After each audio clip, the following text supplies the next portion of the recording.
Hello students, welcome back to our channel general studies with Anoop K Verma. जैसे कि आप ये स्क्रीन पे एक पेपर देख रहे होंगे, ये पेपर एक्चुअली थोड़ा पुराना है।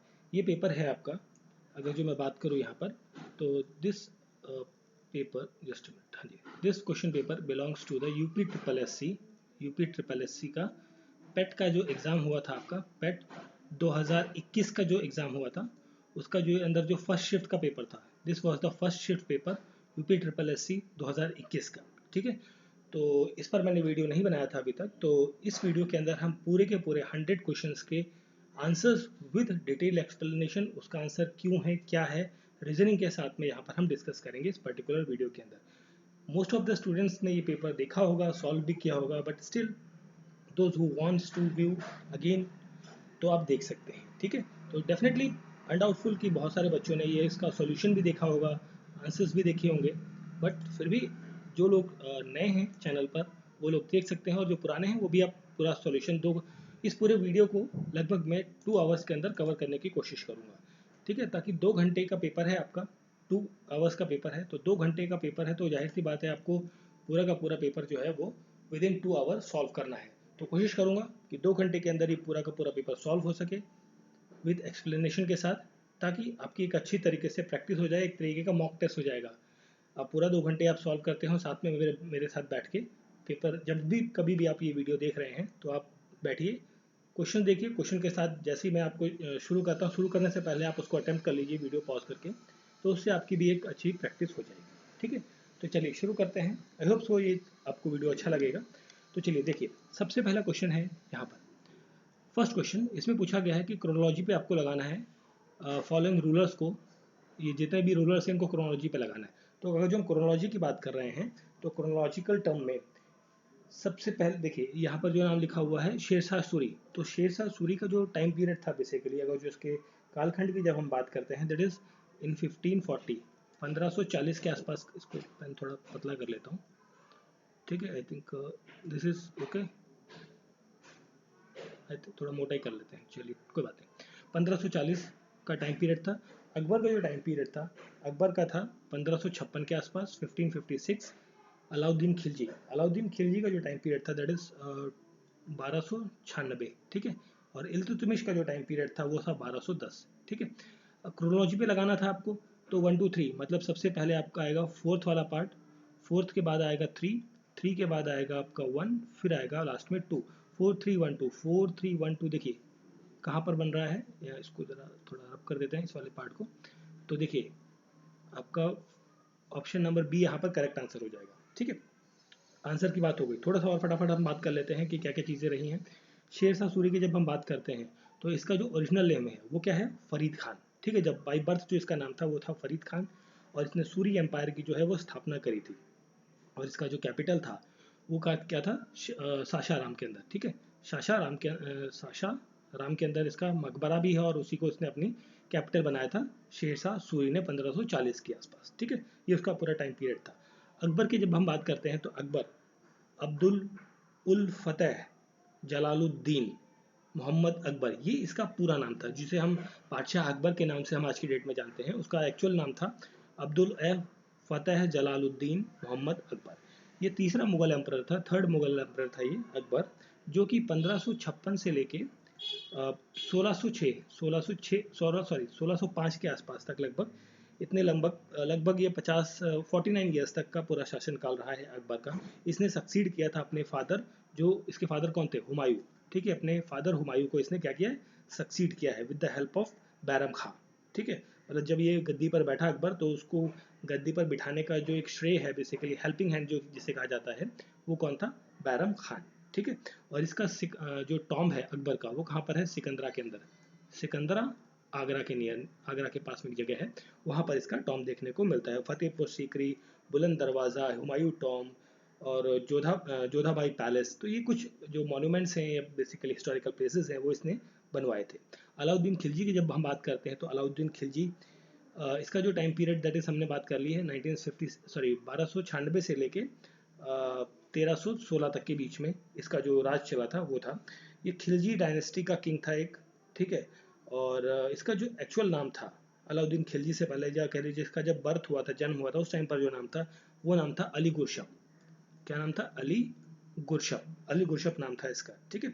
और इसने गुजरात को, जैसलमेर, रणथंभौर, चित्तौड़गढ़ और मालवा और जालौन, बहुत सारे इलाकों पर अपना इसने क्या किया था, कब्जा किया था। इसके साथ में एक नाम बहुत ज़्यादा इंपॉर्टेंट आता है राणा रतन सिंह का। राणा रतन सिंह और जो पद्मावत, ठीक है, पद्मिनी, रानी पद्मिनी, बेसिकली रानी पद्मिनी, ठीक है, रानी पद्मिनी के पीछे ये लग गया था, बट रानी पद्मिनी ने जो है इसके साथ ना जाकर जौहर मतलब स्वीकार करना चालू किया कि मतलब भाई वो खिल्ली के साथ ना जाकर वो अपनी जान देना ज़्यादा मतलब उनके लिए ज़्यादा इंपॉर्टेंस रहा है, ठीक है, प्रेफरेंस दी उसको, ठीक है।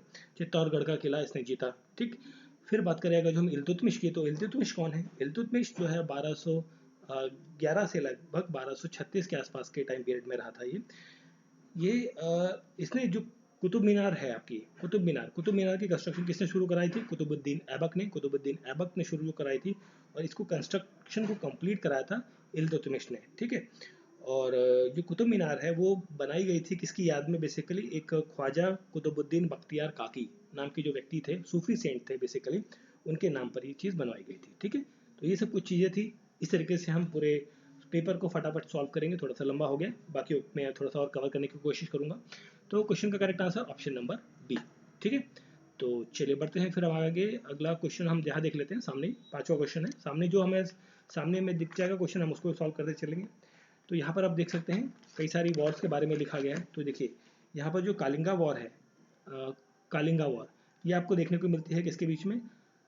मुगल एम्परर अशोक और स्टेट ऑफ कालिंगा के बीच में 261 BC के दौरान, ठीक है। तो फर्स्ट मैच आपका करेक्ट है, match of the following, first match आपका करेक्ट है।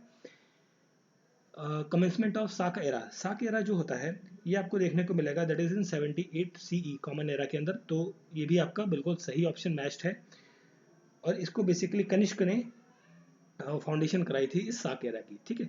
कमेंसमेंट ऑफ मुस्लिम एरा, जो मुस्लिम एरा है उसकी कमेंसमेंट हुई थी 622 ईस्वी के अंदर, ठीक है, जब प्रॉफिट मोहम्मद जो थे वो अपना वो आ गए थे मक्का से मदीना, जब वो वहाँ से माइग्रेंट होकर आ गए थे, तो उस टाइम पर ये देखने को मिली थी मुस्लिम एरा का टाइम पीरियड, ठीक है।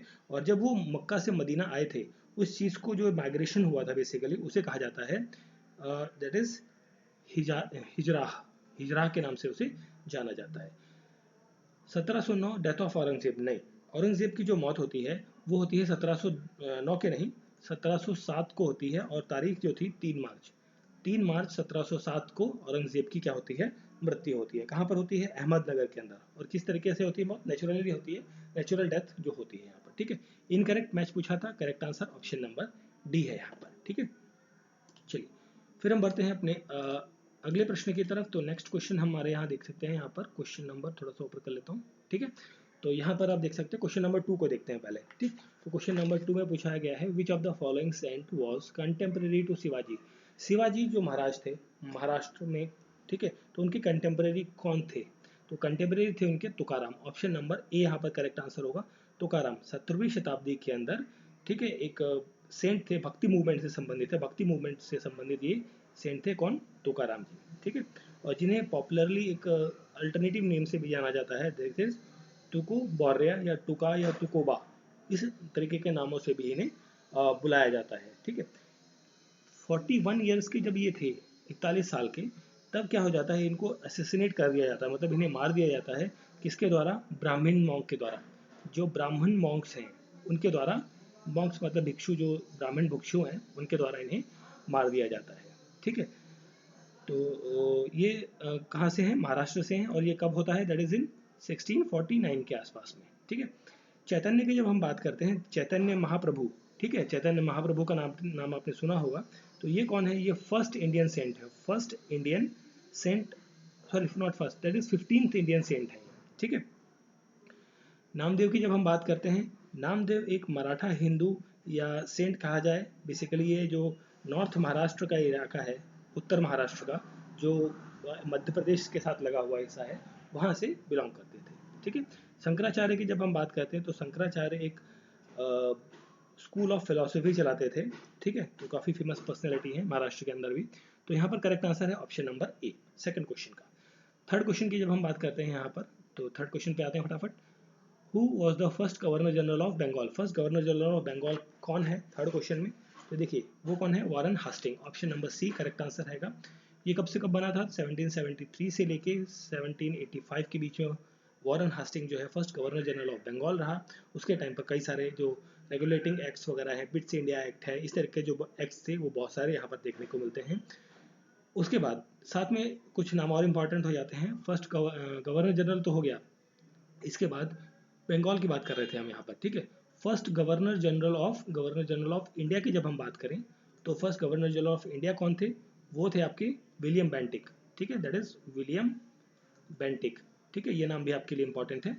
और फर्स्ट वाइसरॉय की जब हम बात करते हैं 1847 के बाद जो फर्स्ट वाइसरॉय बने वो कौन बने हैं? लॉर्ड कैनिंग, ठीक है, लॉर्ड कैनिंग, ठीक है। तो ये फर्स्ट वाले जितने भी ये तीनों लोग थे इनके नाम आपको अच्छे से पता होने चाहिए, तो ये पूछे जाते हैं अक्सर, ठीक है। चलिए बढ़ते हैं अपने अगले प्रश्न की तरफ। नेक्स्ट क्वेश्चन है हमारा क्वेश्चन नंबर 4। इसमें पूछा गया है कि चरक संहिता इज अ वर्क ऑन। देखिए चरक संहिता जो है किस चीज़ से संबंधित है? This is related with the medicine, मतलब चिकित्सा से संबंधित एक पुस्तक है बेसिकली, जिसमें आयुर्वेद या संस्कृत आयुर्वेद या आप कह लीजिए कि इंडियन ट्रेडिशनल मेडिसिन के बारे में इस बुक के अंदर लिखा गया है। सुश्रुत संहिता के साथ में ये लिखी गई है चरक संहिता, ठीक है। तो ये लिखी गई थी बेसिकली अराउंड 9th सेंचुरी के आसपास में, ठीक है। तो option B is the correct answer. छठा प्रश्न यहाँ देखते हैं। छठे प्रश्न में पूछा गया है कि grand old man of India किसे कहा जाता है? Grand old man of India ये कहा जाता है दादा भाई नौरोजी को। ऑप्शन ए यहाँ पर क्या रहेगा करेक्ट आंसर, ऑप्शन नंबर ए दादा भाई नौरोजी, ठीक है, grand old man of India. दादा भाई नौरोजी की हम बात करें तो इन्होंने 1825 से लेके 1917 के लगभग एक लंबा टाइम पीरियड रहा है इनका, मतलब जीवन काल रहा है 1825 से लेके 25 से लेके 1917 तक, ठीक है। और ये फर्स्ट भारतीय थे, मतलब एक पहले भारतीय थे जो ब्रिटिश पार्लियामेंट के अंदर क्या हुए थे? इलेक्ट हुए थे, चुने गए थे। ब्रिटिश पार्लियामेंट के अंदर इनका चुनाव देखने को मिलता है, ये पहले भारतीय थे। और आईएनसी के ये 3 बार प्रेसिडेंट रह चुके हैं, ठीक है। किसके president? INC, Indian National Congress के 3 बार प्रेसिडेंट रह चुके हैं। कब का वो भी आपको पता होना चाहिए, दैट इज इन 1886 के अंदर, सॉरी 86 के अंदर, ठीक है, और 1893 के अंदर और था 1903। ये 3 बार 3 सेशन के अंदर जो है ये आईएनसी के प्रेसिडेंट रह चुके हैं, ठीक है। और इनके द्वारा एक इम्पॉर्टेंट बुक वो लिखी गई, उसका नाम है poverty and un British rule in India. ये जो बुक है ये किसके द्वारा लिखी गई है? दादा भाई नौरोजी के द्वारा, ठीक है। तो इंपॉर्टेंट चीज़ है। फिर हम बात कर रहे हैं अगर जो डब्ल्यू.सी. बैनर्जी की, तो डब्ल्यू.सी. बैनर्जी जो है आईएनसी के फर्स्ट चेयरपर्सन थे, फर्स्ट प्रेसिडेंट थे जब आईएनसी की स्थापना हुई थी 1885 के अंदर, ठीक है। उसकी स्थापना किसने करी थी? ए.ओ. ह्यूम ने, ठीक है। ये क्वेश्चन भी कई बार पूछा जाता है, ठीक है। फिर बात करते हैं फिरोज शाह मेहता की। जब हम फिरोज शाह मेहता के बारे में बात करते हैं यहाँ कर लेते हैं, तो फिरोज शाह मेहता जो है इन्होंने ये आईएनसी के प्रेसिडेंट रहे हैं बेसिकली। कब रहे हैं? He is the president in Calcutta session के अंदर जो 1890 के अंदर हुआ था, उसके अंदर ये आईएनसी के प्रेसिडेंट रहे हैं। और सुरेंद्र नाथ बैनर्जी भी आईएनसी के प्रेसिडेंट रह चुके हैं, ठीक है। चलिए फिर हम बढ़ते हैं अपने अगले प्रश्न की तरफ। नेक्स्ट क्वेश्चन है आपका 7th नंबर क्वेश्चन। तो इसमें पूछा गया है कि home rule league was started in 1915 to 1916 under the leadership. Home rule league जो था उसका नेतृत्व तो 1916 और 15 के आसपास जो है वो किसने किया था? तो देखिए इसके अंदर 2 लोगों का नाम आता है, एक आता है एनी बेसेंट और दूसरे हैं लोकमान्य तिलक, ठीक है। तो correct answer option number A, Lokmanya Tilak और एनी बेसेंट, ये दोनों लोग इन्वॉल्व थे यहाँ पर, ठीक है। एनी बेसेंट की जब हम बात करें तो एनी बेसेंट बेसिकली इन्होंने जो होम रूल लीग की जो आपकी बात कही, मतलब कहाँ पर इसको शुरू किया था? ये सितंबर का महीना था, दैट इज 1915 के अंदर इन मद्रास, ठीक है, इन मद्रास के अंदर। और लोकमान्य तिलक की जब हम बात करते हैं तो इन्होंने बेलगाम के अंदर होम रूल लीग की बात करी थी, ठीक है, अप्रैल 1915 के अंदर, ठीक है। अब बात हो रही है कि होम रूल लीग की, तो होम रूल लीग का एम जो था, मतलब मुख्य उद्देश्य था इस लीग का कि क्या चाहिए भाई? स्वराज चाहिए, सेल्फ गवर्नमेंट चाहिए, हमें आज़ादी, मतलब आज़ादी यहाँ पर कंप्लीट इंडिपेंडेंस या सेल्फ इंडिपेंडेंस वाली बात नहीं थी। यहाँ पर बात चल रही थी कि हमें ऐसी आज़ादी चाहिए जिसमें ब्रिटिश डोमिनियन रहे, मतलब ब्रिटिश ऊपर से देखता रहे, बट जो नीचे की जो गवर्नमेंट है उसको कंट्रोल करने का काम जो है वो इंडियंस को मिल जाए। तो इस तरीके का बात यहाँ पर करी गई थी। यहाँ पर और एक बात कही गई थी कि पॉलिटिकल एजुकेशन को बढ़ावा मिले और साथ में जो पॉलिटिकल रिप्रेजेंटेशन है ब्रिटिश गवर्नमेंट के अंदर उसमें बढ़ोतरी देखने को मिले, मतलब उसमें इंक्रीमेंट देखने को मिले, उसकी बात यहाँ पर कही गई थी। ठीक है, तो क्वेश्चन का करेक्ट आंसर है ऑप्शन नंबर ए। चलिए फिर हम बढ़ते हैं अपने अगले प्रश्न की तरफ। तो नेक्स्ट क्वेश्चन है, तो थोड़ा सा नीचे कर लेते हैं पेज को। तो यहाँ पर आप देख सकते हैं ये थोड़ा सा मैच ऑफ द फॉलोइंग है। चलिए आप मैच ऑफ द फॉलोइंग कर रहे हैं, तो पहले हम 10वां प्रश्न कर लेते हैं, ठीक है, जो हमें पूरा पूरा स्क्रीन पे दिख रहा है, फिर उसको नीचे करेंगे हम। ठीक, तो 10वां प्रश्न है आपका। इसमें पूछा गया है कि भाई व्हेन सुभाष चंद्र बोस रिजाइन, भाई देखिए Subhash Chandra Bose resign from the presidentialship of INC, INC मतलब इंडियन नेशनल कांग्रेस, उसके जब ये अध्यक्ष थे कब इन्होंने रिजाइन किया। पहली बात, दो चीज़ें आपको पता होनी चाहिए। 1938 के अंदर आईएनसी के प्रेसिडेंट आईएनसी के प्रेसिडेंट चुने गए थे, कौन, सुभाष चंद्र बोस, और वो सेशन कौन सा था, दैट इज हरिपुरा सेशन। ठीक है, हरिपुरा सेशन था वो, और दोबारा ये चुने गए 1939 के अंदर, आईएनसी के प्रेसिडेंट थे ये भी, और ये था त्रिपुरी सेशन। ठीक है, त्रिपुरी सेशन और हरिपुरा सेशन ये दो सेशन थे। बट यहाँ ने इन्होंने रिजाइन कर दिया था कब, 1939 के सेशन के दौरान। ठीक है, जब 1939 के अंदर रिजाइन कर दिया, क्यों किया, क्योंकि देखिए यहाँ पर थोड़ा सा कॉन्फ्लिक्ट देखने को मिलता है किसके बीच में, महात्मा गांधी और सुभाष चंद्र बोस के बीच में, कि भाई सुभाष चंद्र बोस तो इलेक्शन लड़े और उन्होंने वो जीत हासिल कर ली।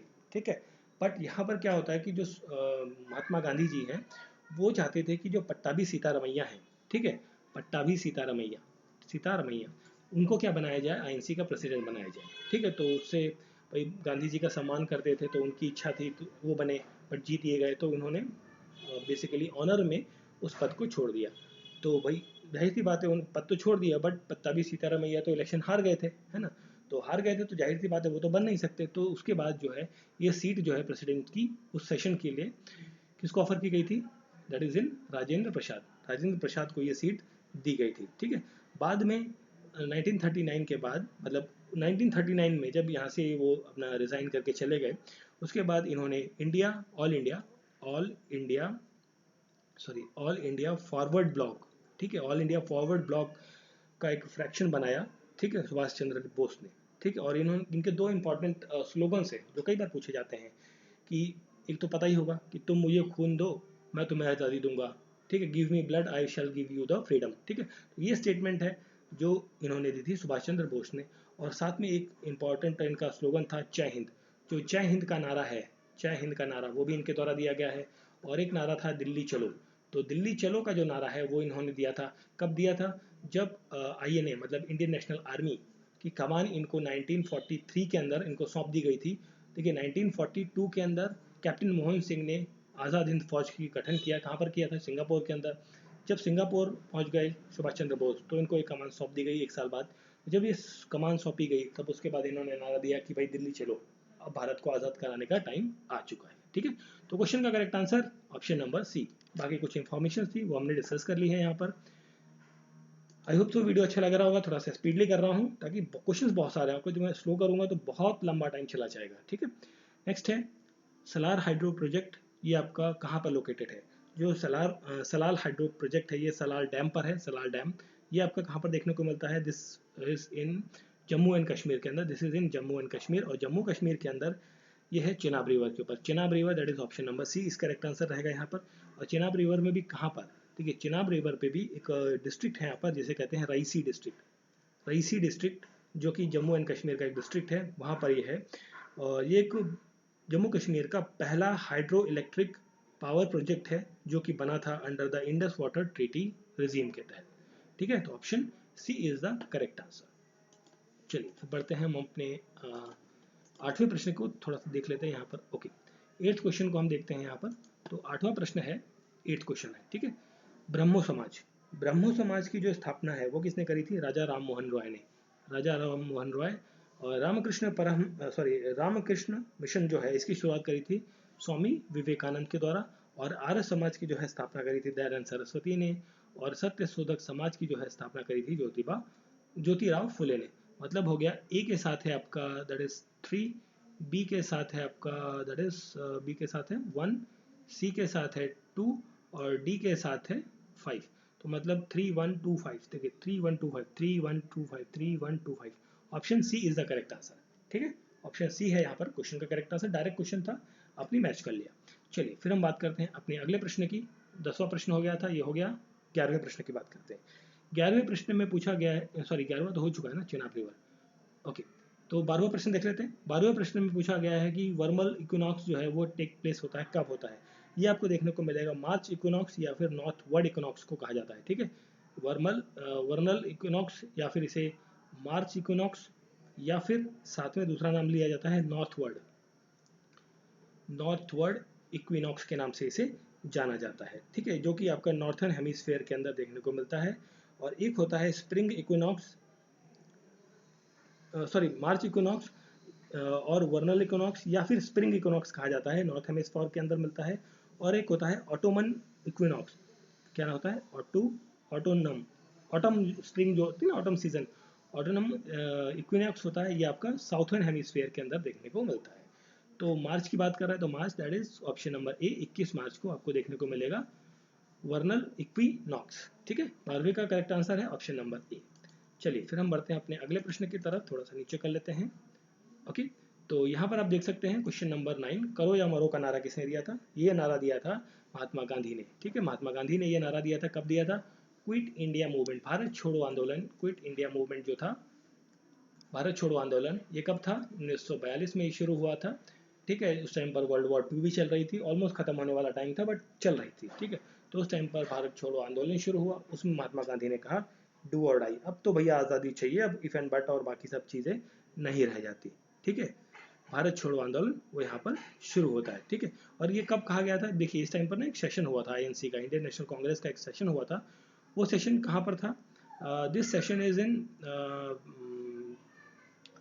आई थिंक बॉम्बे सेशन था, राइट। ठीक है, बॉम्बे सेशन था ये, बॉम्बे सेशन था और ये डेट थी 9 अगस्त 1942 का टाइम पीरियड था ये। ठीक है, जिसमें कहा था भारत छोड़ो, क्विट इंडिया और डू एंड डाई का जो नारा दिया गया था महात्मा गांधी के द्वारा। ठीक है, चलिए तो option D is the correct answer. फिर नेक्स्ट क्वेश्चन है हमारा यहाँ पर 13 नंबर क्वेश्चन, खेतरी प्रोजेक्ट जो राजस्थान के अंदर है ये फेमस है किस चीज़ के लिए?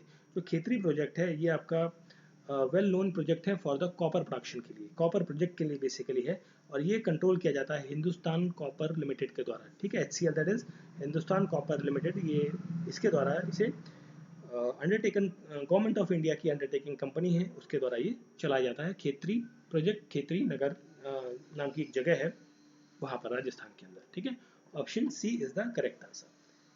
चलिए फिर हम बढ़ते हैं अपने अगले प्रश्न की तरफ। क्वेश्चन नंबर है हमारा 14,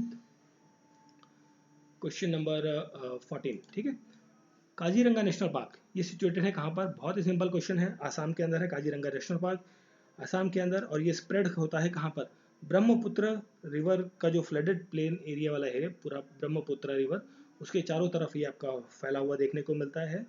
और साथ में इसके अंदर फॉरेस्ट है, वेटलैंड है या ग्रास लैंड्स हैं आपको देखने को मिलते हैं। और ये होम टाउन है बेसिकली, ग्रह है, घर है किसका? बहुत सारे वाइल्ड एनिमल्स का, जैसे कि आपका टाइगर्स है, एलिफेंट्स हैं। World largest population of Indian one horn rhino वो भी आपको यहाँ देखने को मिलते हैं, मतलब एक सींग वाला जो राइनो होता है, राइनोसोरस वन हॉर्न राइनो, वो भी आपको यहाँ पर बहुत ज़्यादा मात्रा में वन हॉर्न राइनो, ठीक है, वो भी आपको यहाँ पर देखने को मिलता है। ठीक है,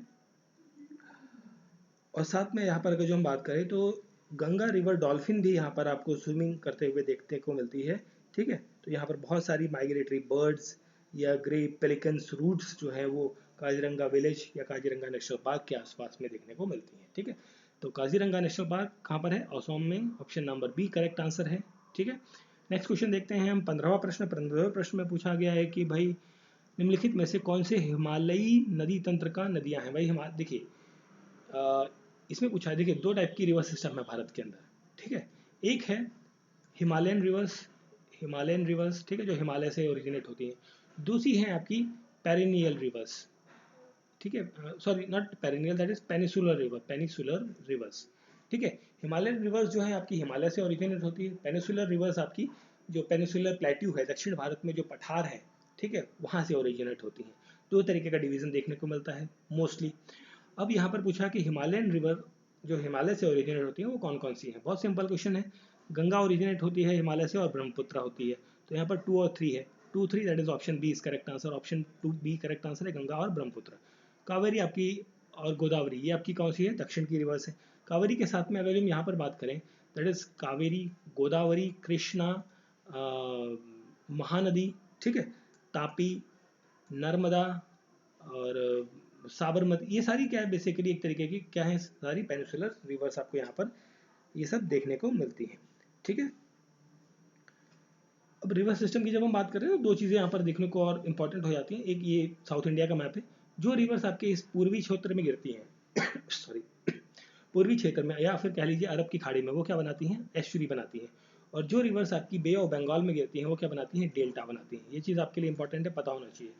एस्चुरीज कौन कौन सी रिवर बनाती हैं, जैसे माही, ताप्ती, साबरमती और नर्मदा, ये 4 रिवर जो हैं ये क्या बनाती हैं, एस्चुरीज बनाती हैं। बाकी जितनी भी आपकी रिवर हैं, गंगा, ब्रह्मपुत्र, महानदी, कावेरी, कृष्णा, गोदावरी, ठीक है, तुंगभद्रा, ये सारी क्या रिवर्स हैं, ये सारी रिवर्स बनाती हैं आपकी डेल्टा, ठीक है। तो क्वेश्चन का correct answer option number B, 15th question. चलिए बढ़ते हैं अपने अगले प्रश्न की तरफ। हमारा नेक्स्ट क्वेश्चन है 17th क्वेश्चन। तो 17th क्वेश्चन में आपसे पूछा गया है कि if RBI reduce the cash reserve ratio, मतलब अगर जो, देखिए इसको समझ लीजिए, इफ आरबीआई अगर जो reserve bank of India CRR की वैल्यू, ठीक है, क्या कर देती है, कम कर देती है, ठीक है, CRR की वैल्यू कम कर देगी, तो उससे क्या होगा भाई। देखिए रिजर्व बैंक ने CRR की वैल्यू कम की तो उससे क्या होगा, बैंक को जो पैसा मिलेगा, बैंक को कहाँ से पैसा मिलेगा, रिजर्व बैंक ऑफ इंडिया देगा। रिजर्व बैंक ऑफ इंडिया जो पैसा देगा बैंक को, वो कितने ब्याज पे देगा, कम ब्याज पे देगा। मतलब यहाँ पर रेट ऑफ इंटरेस्ट जो है वो बैंक को कितना रिपे करना है, आरबीआई को कम, लेस रेट ऑफ इंटरेस्ट आपको यहाँ देखने को मिलेगा।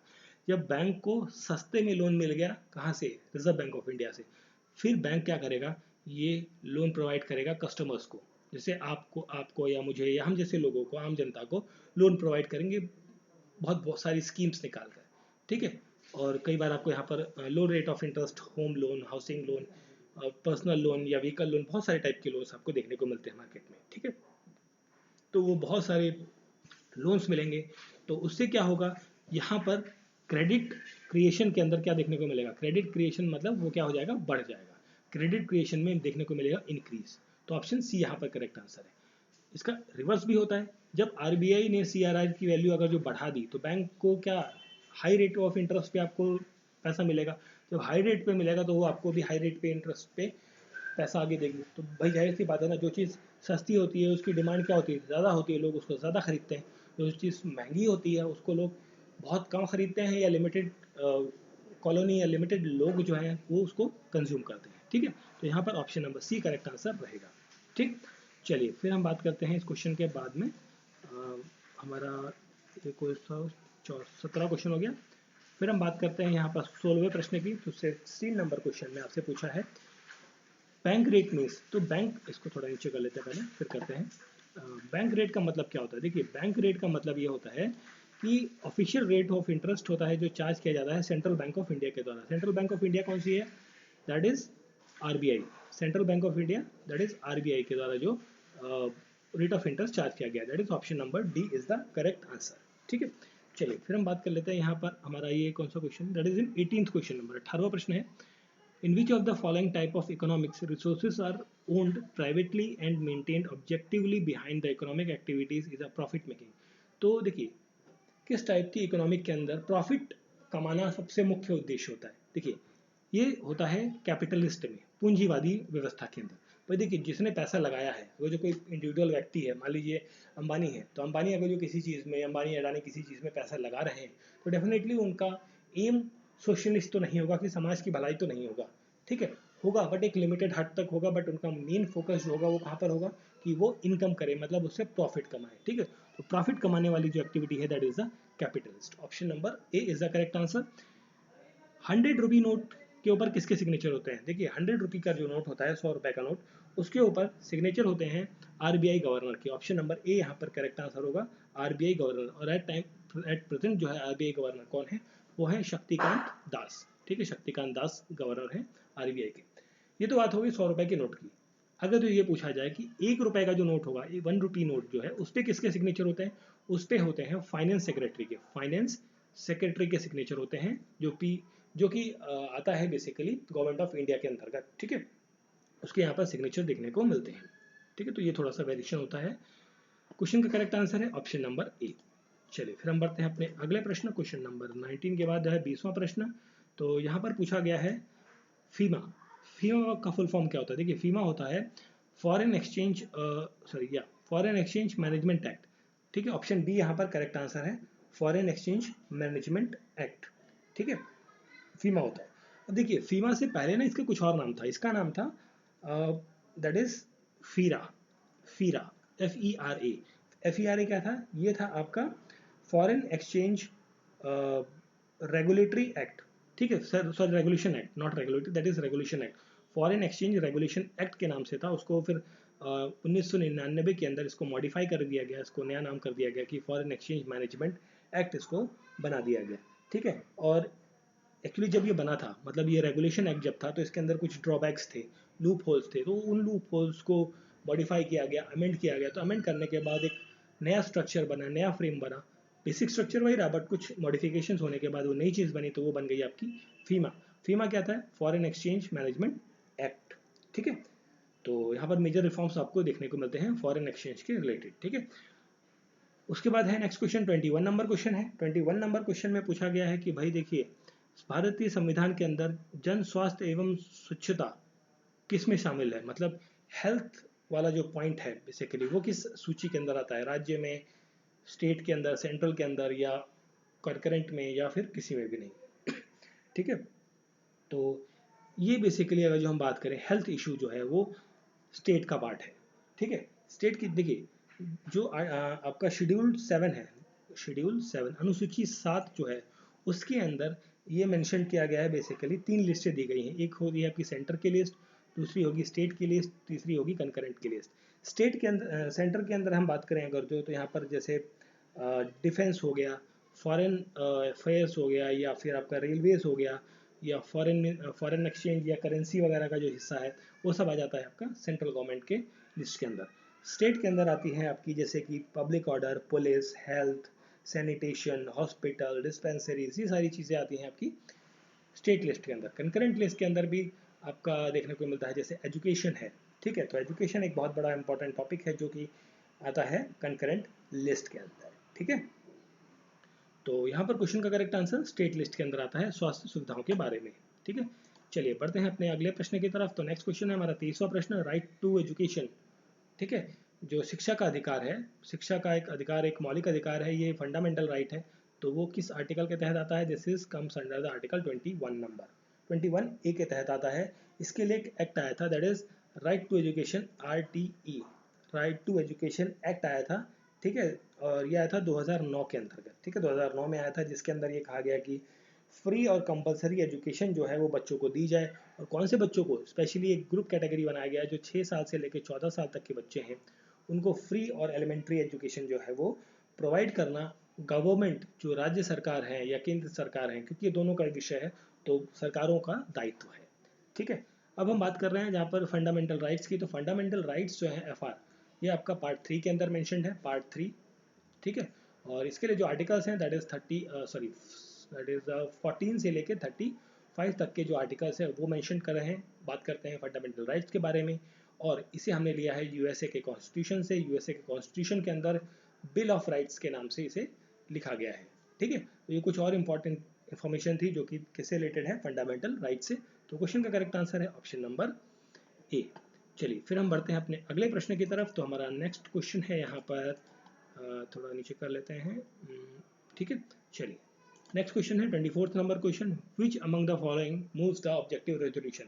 Objective resolution in the constituent assembly, जो 1946 के अंदर एक इंटरिम गवर्नमेंट फॉर्म हुई, उसके अंदर ऑब्जेक्टिव रेजोल्यूशन, ठीक है, या उद्देश्य प्रस्ताव, ये कौन लाया था? ये लाए थे पंडित जवाहरलाल नेहरू। यहाँ पर करेक्ट आंसर होगा पंडित जवाहरलाल नेहरू। और कब लाए थे? वो डेट भी इंपॉर्टेंट है, दैट इज इन 13 दिसंबर 1946 को ये प्रस्ताव लाया गया था, जिसके अंदर मतलब जो आपकी आज की डेट में जिसे हम प्रियम्बल कहते हैं, प्रस्तावना, उसे ऑब्जेक्टिव रेजोल्यूशन के टर्म पे इंट्रोड्यूस किया गया था वहाँ पर, ठीक है। और जो बेसिकली एक तरीके का फिलोसफिकल और गाइड प्रिंसिपल फ्रेमवर्क बनेगा किसके लिए, संविधान के लिए, ठीक है। और फिर देखिए ये आपका रेजोल्यूशन लाया तो इस डेट में गया, बट ये पास कब हुआ ये भी इंपॉर्टेंट है, कई बार पूछ लिया जाता है। ऑब्जेक्टिव रेजोल्यूशन जो है वो पास होता है आपका 22 जनवरी 1947 को, ठीक है। दिसंबर में लाया गया 13 दिसंबर को, और 22 जनवरी मतलब लगभग 40 दिनों बाद, ठीक है, मोटा मोटा 40 डेज के बाद जो है ये पास हो जाता है इंटरिम गवर्नमेंट की जो असेंबली बनी थी, कॉन्स्टिट्यूएंट असेंबली, ठीक है।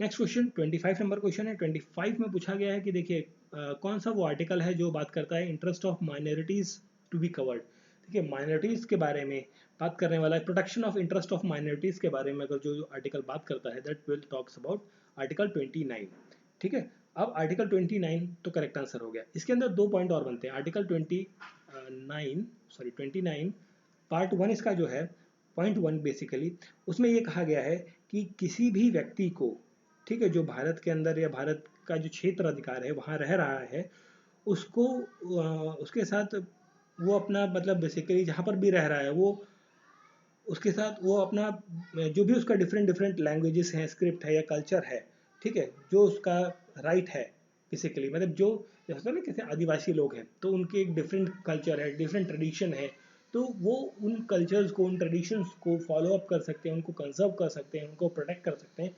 ये राइट्स जो है वो संविधान में मेंशन किया गया है इस पॉइंट के तहत। एक आर्टिकल आता है आपका आर्टिकल 29(2), ठीक है। इसके तहत ये कहा गया है कि किसी भी सिटीजन को एडमिशन देने से मना नहीं कर सकता कोई भी इंस्टीट्यूशन जो कि सरकार के द्वारा चलाया जा रहा है या सरकार के द्वारा फंडेड है, ठीक है। इस तरीके के जो भी गवर्नमेंट कॉलेजेस या गवर्नमेंट एडेड इंस्टीट्यूट्स होते हैं वो किसी भी ऐसे व्यक्ति को मना नहीं कर सकते on the basis of their caste, religion, sex ratio, ये सब जो चीज़ें होती हैं उनके बेसिस पे, ठीक है। स्पेशली मान लीजिए कोई आदिवासी व्यक्ति है, वो झारखंड के किसी एरिया में रहता है, तो वो वहाँ से निकल के दिल्ली जाता है, दिल्ली के किसी कॉलेज में एडमिशन लेना चाहता है, सारी क्राइटेरिया फुलफिल है, बट बिकॉज ऑफ ये कि भाई वो एक आदिवासी इलाके से है, एक बैकवर्ड या ट्राइबल एरिया से है, उसको एडमिशन नहीं मिलेगा, ऐसा नहीं किया जा सकता, ठीक है। तो ये चीज़ मेंशन्ड है आर्टिकल 29(2) के तहत, ठीक है। चलिए फिर हम बढ़ते हैं अपने अगले प्रश्न की तरफ। हमारा सॉरी यहाँ पर आप देख सकते हैं 22वां प्रश्न हो चुका था, आई थिंक 25 क्वेश्चन हो गया था, ठीक है। चलिए कोई बात नहीं, 22 नंबर क्वेश्चन नहीं हुआ है, ठीक है। पंचायती राज सिस्टम जो है भारत के अंदर, ये किसके अंतर्गत आता है, ठीक है, कहाँ पर लिखा गया है। तो पंचायती राज सिस्टम जो है लेट डाउन होता है under the DPSP, directive, sorry ये बड़ा हो गया कुछ ज़्यादा ही, ठीक है, directive principle of state policies के तहत ये चीज़ लिखी गई है। और directive principle of state policies या फिर आप जिसे आप कहते हैं, क्या कहते हैं, राज्य के नीति निर्देशक सिद्धांत, DPSP, ठीक है।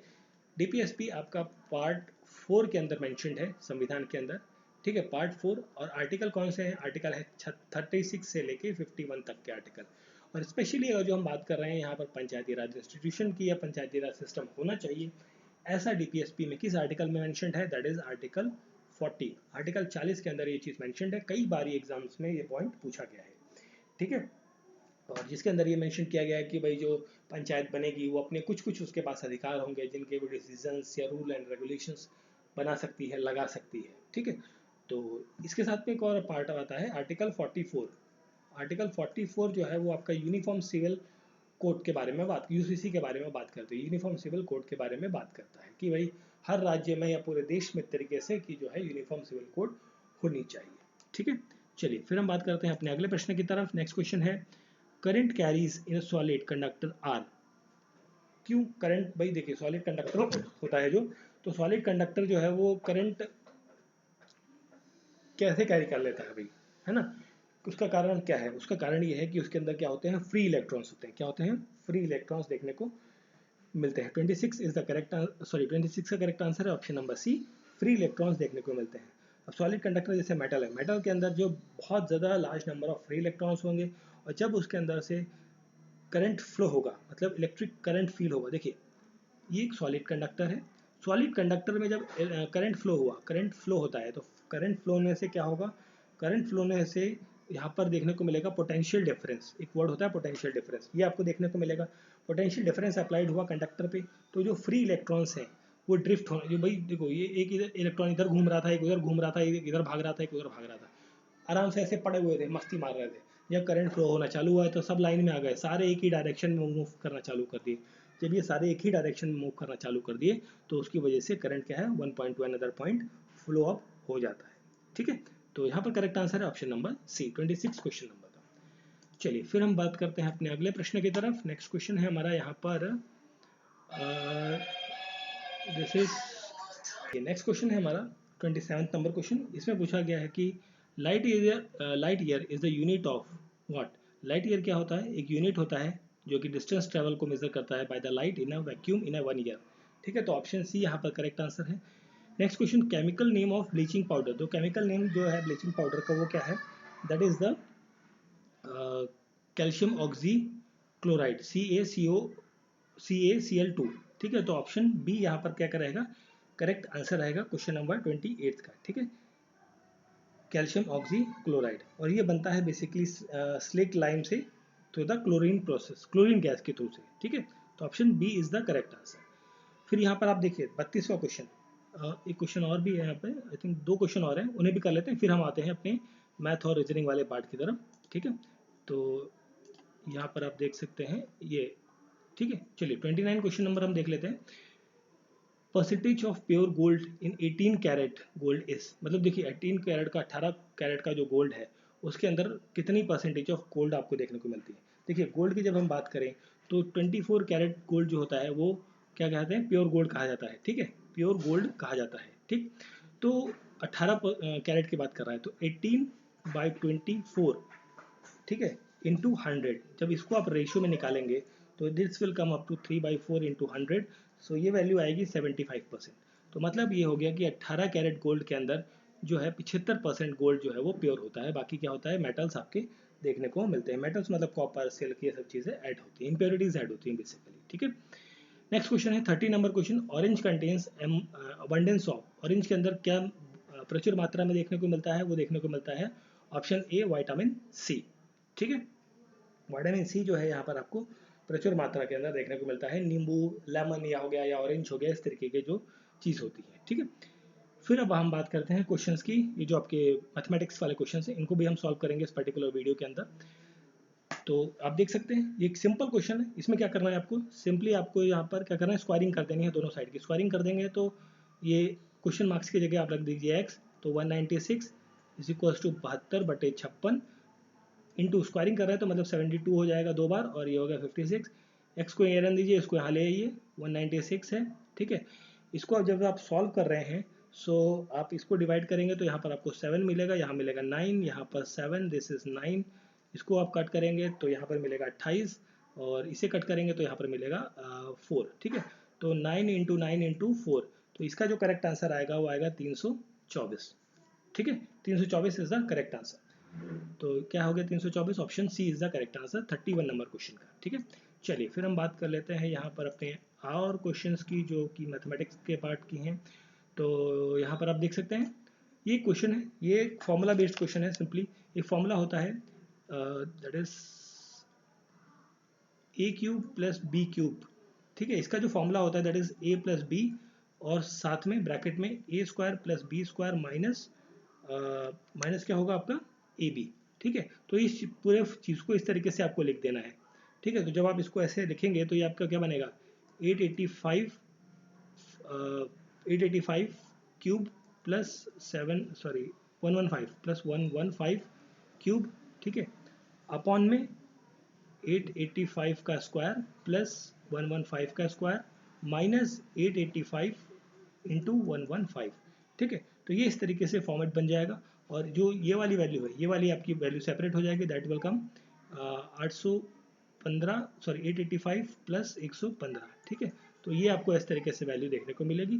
तो यहाँ पर ये चीज़ होगी, जब इसको आप प्लस करेंगे तो करेक्ट आंसर आ जाएगा 110, सॉरी नॉट 110, दैट इज 1000। ठीक है, तो करेक्ट आंसर 1000। जब इस टाइप के क्वेश्चन हो 33 नंबर क्वेश्चन, ठीक है, तो इसमें क्या करना है आपको, रेशनलाइजेशन करना है। रेशनलाइजेशन में मतलब ऊपर नीचे दोनों को मल्टीप्लाई कर देना है।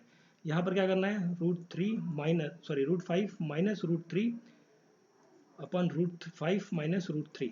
तो ये हो गया, मतलब जो साइन है उसको इन्वर्ट करके इसको आप सॉल्व करेंगे तो उसको सॉल्व करने के बाद आपकी जो वैल्यू आएगी that will comes up to 4 minus root 15। Option D correct answer रहेगा यहाँ पर। ठीक है, चलिए फिर हम बात करते हैं अपने अगले प्रश्न की तरफ, 34 नंबर क्वेश्चन की। तो 34th क्वेश्चन में आपसे पूछा गया है कि on decreasing the price of TV set by 30%।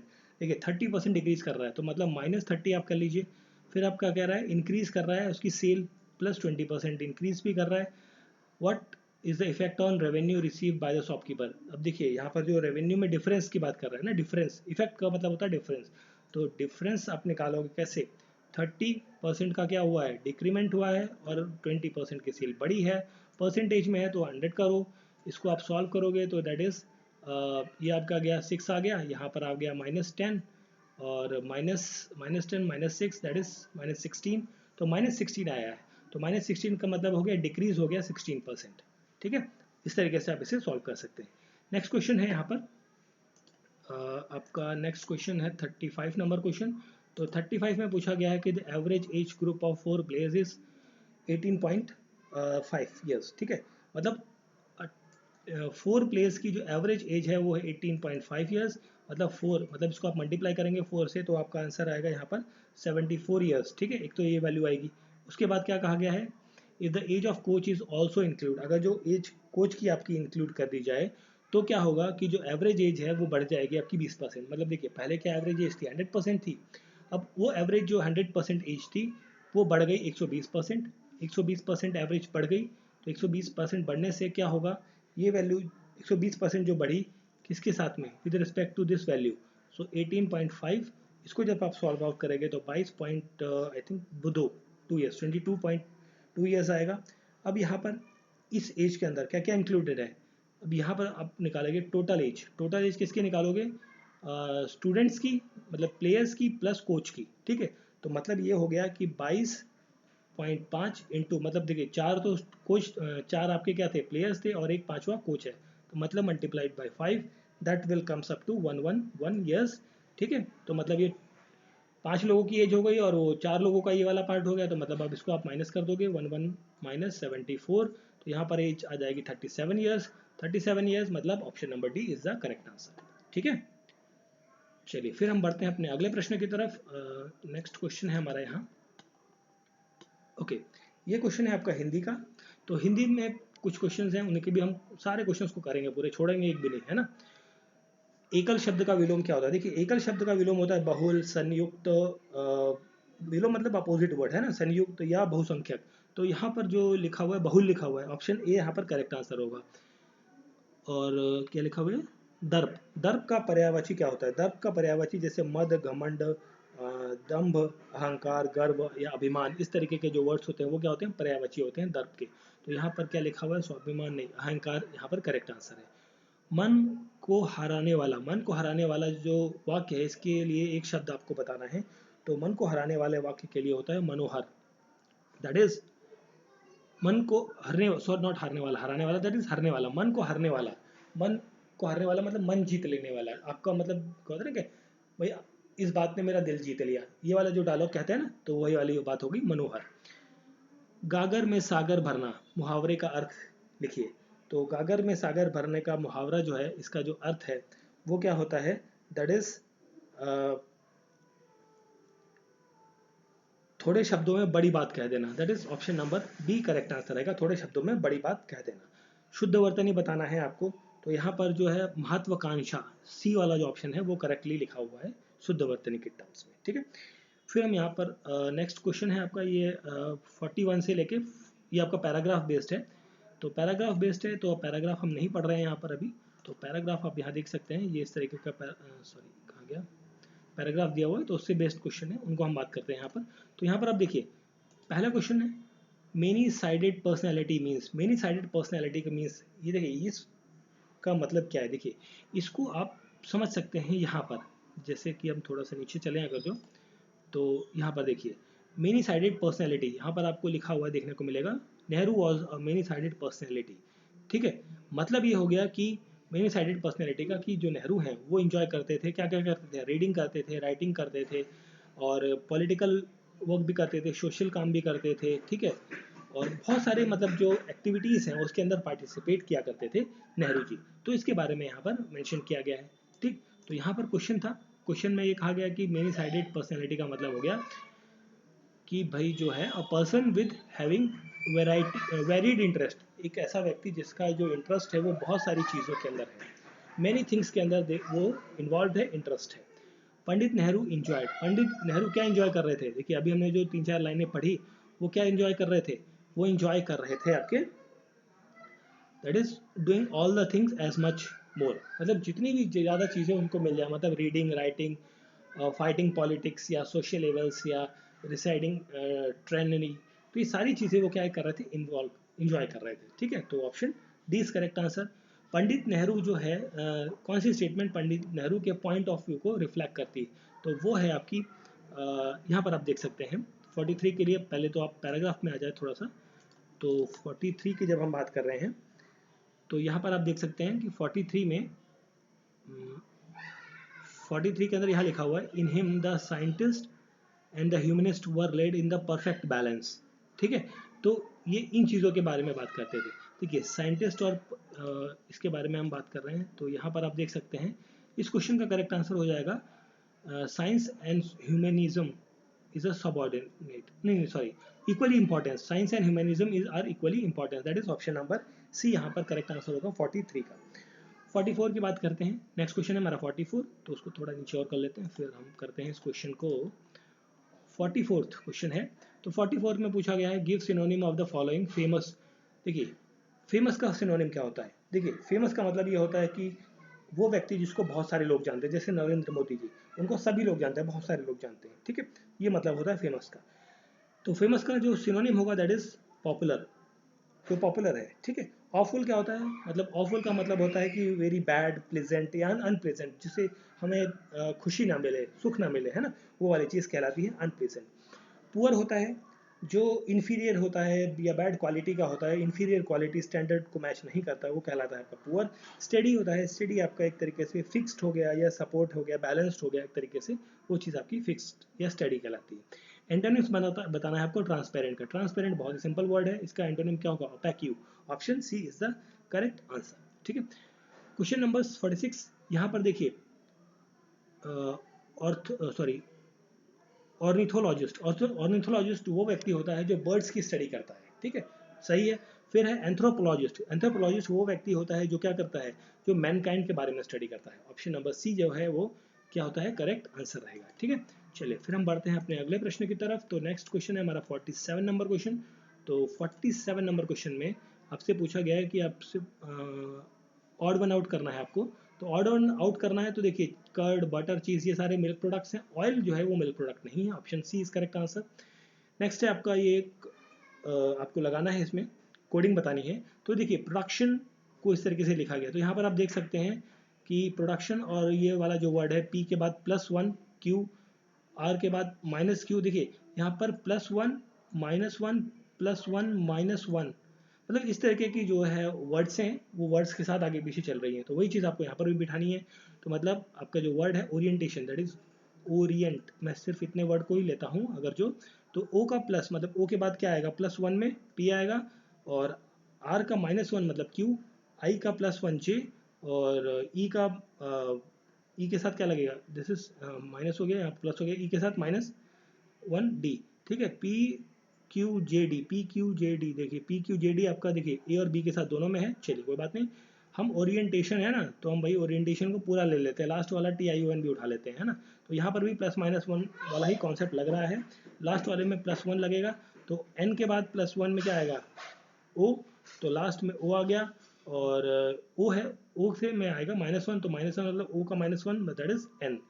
तो यहाँ पर क्या रहेगा? एन, मतलब ऑप्शन ए यहाँ पर करेक्ट आंसर है। इस तरीके से आप इसे फाइंड कर सकते हैं क्वेश्चन नंबर 48 को।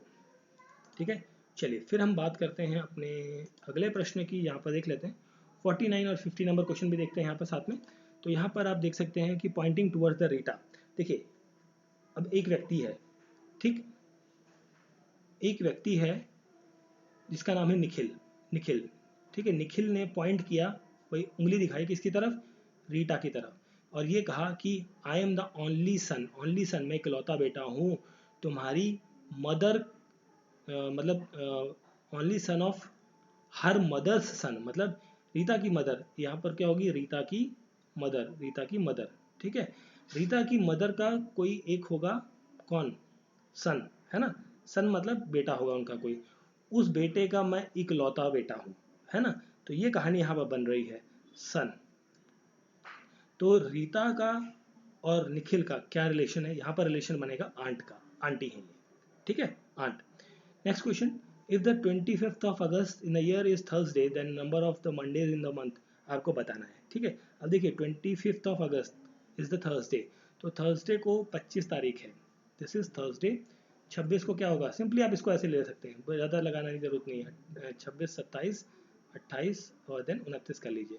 इसे हो गया फ्राइडे, सैटरडे, संडे और ये है मंडे, मतलब एक मंडे तो आपका ये हो गया 29th वाला, ठीक है। आपको उसी महीने के बताने मंडे, माइनस करते जाइए 7 तो मतलब एक तो 27 तारीख का मंडे हो गया, फिर आपका एक मंडे होगा 22 अगस्त को, एक मंडे होगा फिर आपका 15 अगस्त को, एक मंडे होगा 8 अगस्त को, एक मंडे होगा आपका 1 अगस्त को।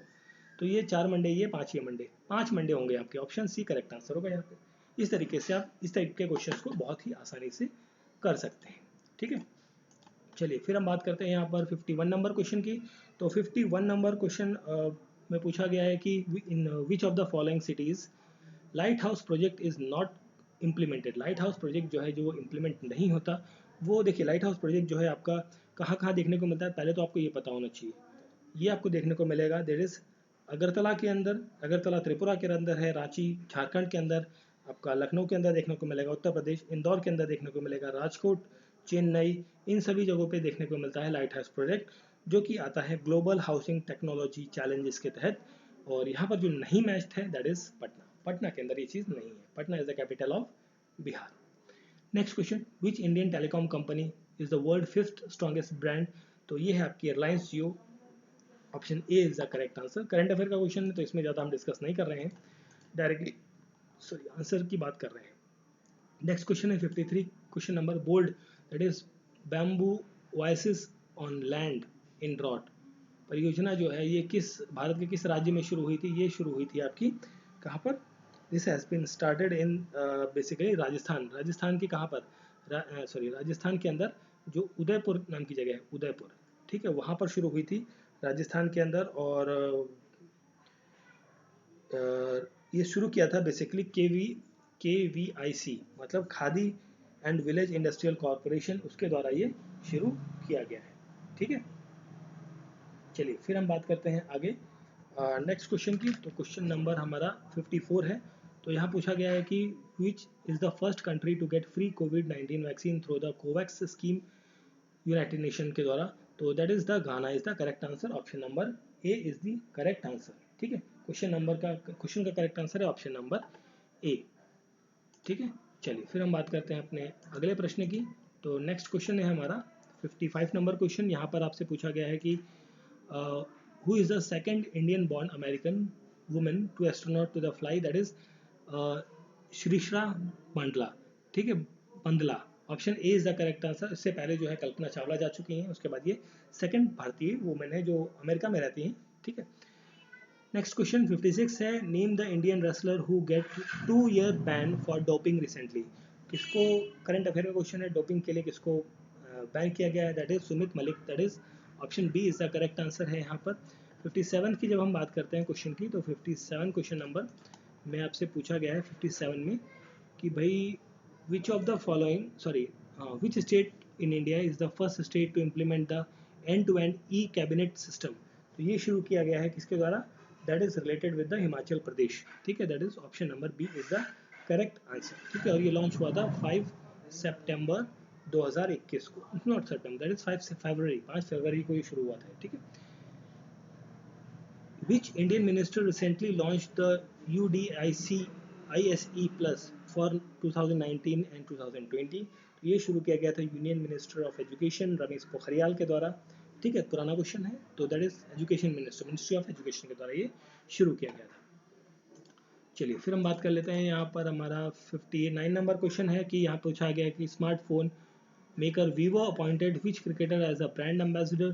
तो ब्रांड एम्बेसडर बनाया है वीवो ने किसको, तो ये एक चाइनीज़ कंपनी है, इसको बनाया है विराट कोहली को, option number A is the correct answer.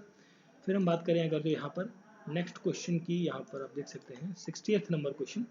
तो 60 नंबर क्वेश्चन में सुपेस, ठीक है, आर्टिफिशियल इंटेलिजेंस पोर्टल जो कि सुपेस है, ये किसके द्वारा लॉन्च किया गया है, किस कोर्ट ऑफ इंडिया के द्वारा। ये कोर्ट ऑफ इंडिया जो लॉन्च करने वाली है इसको, that is the Supreme Court of India. Option number B is the correct answer, Supreme Court of India. जिससे क्या होगा, सुपेस का मतलब क्या होता है, Supreme Court portal for assistant in the court efficiency. Artificial intelligence को सुप्रीम कोर्ट ने अपने वर्किंग प्रोफाइल में ऐड किया है ताकि उसकी जो एफिशिएंसी है, वर्किंग कैपेसिटी है, वो क्या हो सके, बढ़ सके। ठीक है, next question, how many Indian states share their border with the Nepal. Bharat के वो कितने राज्य हैं जो बॉर्डर के शेयर करते हैं नेपाल के साथ में, वो है यहाँ पर 5। Option number A is the correct answer. और उन स्टेट्स के बारे में अगर जो हम बात करें तो वो कौन कौन से हैं, जैसे उत्तराखंड है, उत्तर प्रदेश, सिक्किम, वेस्ट बंगाल और साथ में बिहार। ठीक है, तो ये 5 स्टेट हैं जो बॉर्डर शेयर करते हैं नेपाल के साथ में। नेक्स्ट क्वेश्चन हमारा 62 नंबर क्वेश्चन है। इसमें पूछा गया है कि which of the following is the capital of Costa Rica. तो कोस्टा रिका की जो कैपिटल है वो क्या है, वो है that is San Jose, that is option number B is the correct answer. Largest city है कोस्टा रिका की और ये कैपिटल है। ठीक है, तो option B is the correct answer. Next हम बढ़ते हैं आगे, हमारा 63 नंबर क्वेश्चन है। यहाँ पर आप देख सकते हैं कि 63 नंबर क्वेश्चन के अंदर which among the following is the official language of union territory of Lakshadweep. Official capital कौन सी है लक्षद्वीप की। तो ऑफिशियल 63 क्वेश्चन है ना, भाषा, एक आधारित भाषा, लैंग्वेज है, not capital. Official language of union territory of Lakshadweep, official language कौन सी है, वो है मलयालम। ठीक है, ऑफिशियल लैंग्वेज है यहाँ की मलयालम। ठीक है, लक्षद्वीप कहाँ पर, केरला के पास पड़ता है, तो देखिए वहाँ पर केरला की जो लोकल लैंग्वेज है दैट इज मलयालम, तो उसका इफेक्ट आपको वहाँ पे देखने को मिलता है। ठीक है, Malayalam is the official language in the Lakshadweep area. As per the Constitution of India, which is the maximum strength in the Lok Sabha? Maximum strength क्या होगी? That is 550 is the correct answer. 550, देखिए 550 करेक्ट आंसर है। देखिए maximum strength की बात कर रहे हैं लोकसभा के अंदर। ठीक है, नहीं 550 नहीं होगा यहाँ पर, करेक्ट आंसर होगा दिस इज 552, 552। ठीक है, बट एट प्रेजेंट 550 है। बट क्वेश्चन जब आया था आई थिंक, नहीं तभी भी यही थी, बट आई थिंक यहाँ पर जो करेक्ट आंसर होना चाहिए वो ऑप्शन डी होना चाहिए मेरे ख्याल से। ठीक है, option D is the correct answer. देखिए इसमें से 552 जो है, 552 लोगों में से 530 लोग तो आपके इलेक्शन से आते हैं, बाई इलेक्शन से डायरेक्टली आते हैं। 20 लोग का नॉमिनेशन होता है जो प्रेसिडेंट करते हैं। 2 लोग एंग्लो इंडियन थे, एंग्लो इंडियन हटा दिए गए। तो ये जब क्वेश्चन आया था 21 में, उससे पहले ही हट गए, तो यहाँ पर जो करेक्ट आंसर होगा ये नहीं होगा। ठीक है, ऑप्शन सी होगा 550। 550 2 हट गए ना, तो हट गए तो भाई उनको क्यों काउंट कर रहे हैं हम, 550 ही करेक्ट आंसर होगा आपका। ठीक है, चलिए फिर हम बढ़ते हैं अपने अगले प्रश्न की तरफ। चलिए यहाँ पर देख लेते हैं 67 नंबर क्वेश्चन, इसे भी देखते हैं क्या है। In which of the following places Ajanta Ellora caves आपको देखने को मिलती हैं। अजंता एलोरा केव्स आपको कहाँ देखने को मिलती हैं, महाराष्ट्र के अंदर, that is Aurangabad district. Option number C is the correct answer. Ajanta caves जो है वो अप्रॉक्सीमेटली 30 रॉक्स का केव्स हैं, आपको यहाँ पर देखने को मिलती हैं, जो कि बुद्धिस्ट केव है, जो 2nd सेंचुरी के आसपास से बनी हुई हैं महाराष्ट्र के अंदर। और इसके अंदर हिंदू केव्स भी हैं, बुद्धिस्ट केव्स भी हैं और जैन केव्स भी आपको देखने को मिलती हैं। Option C is the correct answer. Next है, Onam is the cultural festival of which of the following state. Sorry, Onam जो है ये आपका ये फेस्टिवल है आपका कहाँ पर, दिस इज इन केरला के अंदर। केरला के अंदर है, मलयाली हिंदू फेस्टिवल है, ये आपका सेलिब्रेट होता है केरला के अंदर। एक मेजर इन द सेंस कि आप कह लीजिए कि पूरे के पूरे केरला के अंदर देखने को मिलता है ये। ठीक है, चलिए फिर हम बात करते हैं आगे नेक्स्ट कुछ और क्वेश्चंस की। तो यहाँ पर हम बात करें अगर जो, तो यहाँ देख सकते हैं हिंदी दिवस कब मनाया जाता है। भाई देखिए हिंदी दिवस कब मनाया जाता है, 65 नंबर क्वेश्चन है। करेक्ट आंसर इसका रहेगा ऑप्शन नंबर ए, हिंदी दिवस 14 सितंबर को मनाया जाता है हर साल। 1949 से हमने ये मनाना शुरू किया गया था। ठीक है, which of the following country is not a member of shark country, shark country की मेंबर नहीं है। देखिए मेंबर कौन कौन से हैं, अफगानिस्तान है यहाँ पर, बांग्लादेश है, भूटान है, इंडिया है, मालदीव्स है, नेपाल, पाकिस्तान, श्रीलंका। तो ये कंट्रीज जो है मेंबर कंट्रीज हैं बेसिकली शार्क कंट्रीज की। ठीक है, और ऑब्जर्वर कंट्रीज की हम बात करें, ऑब्जर्वर कंट्रीज में आपका Australia, China, Europe, Iran, Japan, Mauritius, Myanmar, south Korea या यूएसए, ये सारे क्या ऑब्जर्वर कंट्री हैं। मेंबर कंट्री के बारे में पूछा है, नॉट अ मेंबर कंट्री, तो यहाँ पर कौन सी मेंबर कंट्री नहीं है, दैट इज द यहाँ पर म्यांमार। म्यांमार क्या है, एक ऑब्जर्वेटरी कंट्री है, ऑब्जर्वेटरी की तरह काम करता है, this is not a member country. ठीक है, option D is the correct answer. Next question आप यहाँ देख सकते हैं कि which of the following planet is the closest to the sun, sun से सबसे नज़दीक कौन सा आपका प्लैनेट है, उसके बारे में पूछा गया है 69 नंबर क्वेश्चन में। देखिए मरकरी है, सन के पास सबसे पहले कौन है, मरकरी है, मरकरी के बाद वीनस है, फिर अर्थ है, ठीक है, तो फिर यहाँ पर मार्स है, इस तरीके से है, तो सबसे पास है मरकरी, तो ऑप्शन मरकरी है, तो that is option number D यहाँ पर क्या रहेगा, करेक्ट आंसर रहेगा। ठीक है, क्वेश्चन नंबर 69। नेक्स्ट है, हम बात करें यहाँ पर कि who won the first Asian winner of the Nobel prize, Nobel prize के अंदर एशिया का सबसे पहला व्यक्ति वो कौन था जिसने नोबेल प्राइज जीता, वो व्यक्ति थे श्री रविंद्रनाथ टैगोर। रविंद्रनाथ टैगोर ने इनको गीतांजलि, जो इन्होंने बुक लिखी थी गीतांजलि, गीतांजलि के लिए इनको मिला था नोबेल प्राइज, कब मिला था, 1913 के अंदर। ठीक है, रविंद्रनाथ टैगोर को एक और टाइटल दिया गया था ब्रिटिश गवर्नमेंट की तरफ से, नाइटहुड का टाइटल, नाइटहुड, ठीक है, नाइटहुड का टाइटल, जो इन्होंने 1919 के अंतर्गत, ठीक है, मतलब 1919 में इन्होंने वापस कर दिया गया था।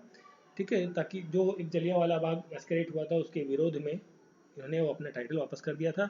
और इन्होंने गुरुदेव के नाम से जाना जाता है, रविंद्रनाथ टैगोर को नाम से जाना था गुरुदेव, गुरुदेव के नाम से इन्हें जाना जाता है। इनकी दो मुख्य रचनाएं हैं, बेसिकली पोइट्रीज हैं, पोइट्री कह लीजिए कि आप नेशनल एंथम्स कह लीजिए, नेशनल एंथम्स हैं दो देशों के, एक है भारत का जो जनगण मन है, जनगण मन जो लिखा गया था रविंद्रनाथ टैगोर के द्वारा, दूसरा है बांग्लादेश का जो नेशनल एंथम है, वो कौन है, अमार सोनार बांग्ला, अमार सोनार सोनार बांग्ला। ठीक है, ये दो नेशनल एंथम जो है वो इनके द्वारा लिखे गए।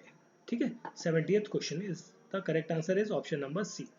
फिर हम बात करते हैं यहाँ पर ये एक पैराग्राफ है हिंदी का, तो इसके आंसर्स को हम डिस्कस करेंगे, ज़्यादा नहीं जाएंगे यहाँ पे।